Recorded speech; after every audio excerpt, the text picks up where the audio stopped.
Hello again, this is Chris from Optimus FX taking a look at the MetaTrader 4 platform. In this video, we'll discuss lines. There are a couple different types of lines that you can have on the MetaTrader 4 platform. You can have the trend line to show the overall trend.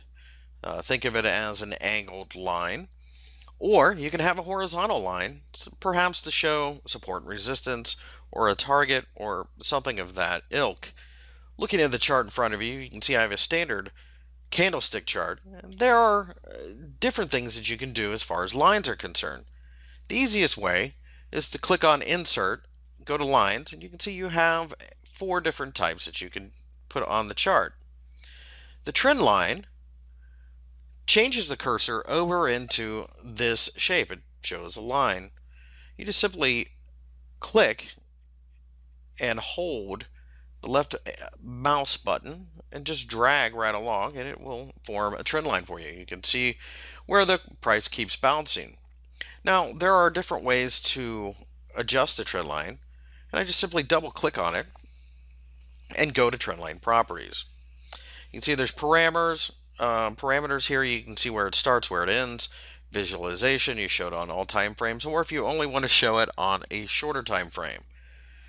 For example, if you're on the daily chart like I am here and you're scalping the market, 5-minute trend line might do you quite well. And if that's the case, you don't want to see it on the larger trend. You just want to see how things are acting now.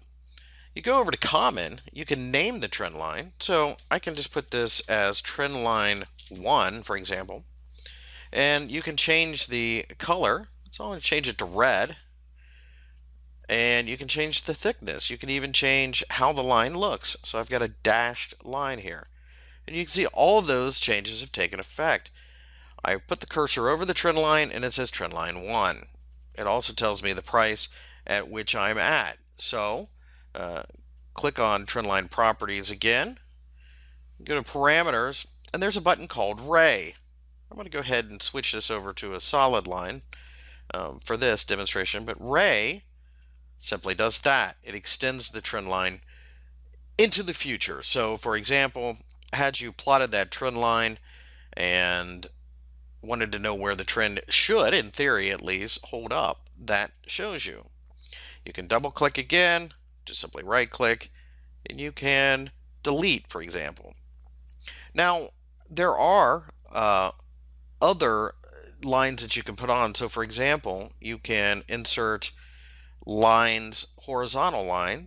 And I'm going to go ahead and put a line here at 0.80.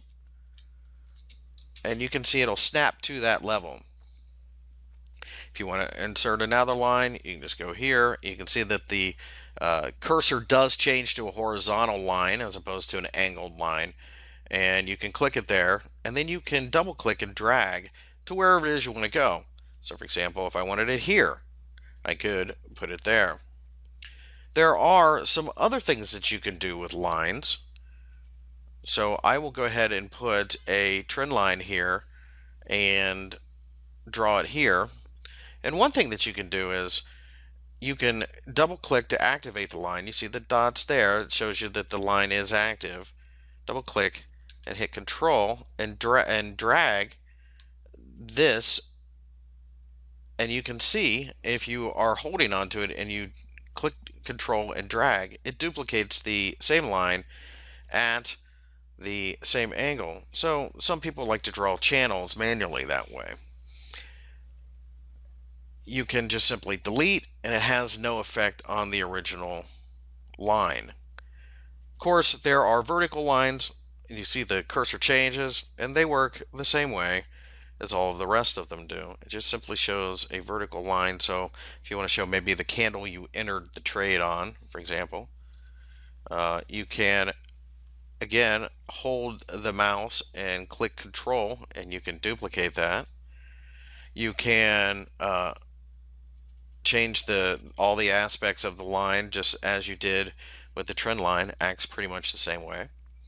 And then finally, there's a trend line by angle.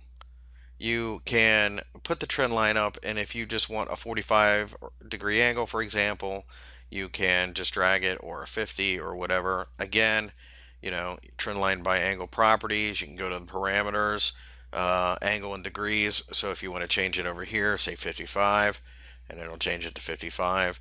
Again, you can copy and drag just like you can with the other lines.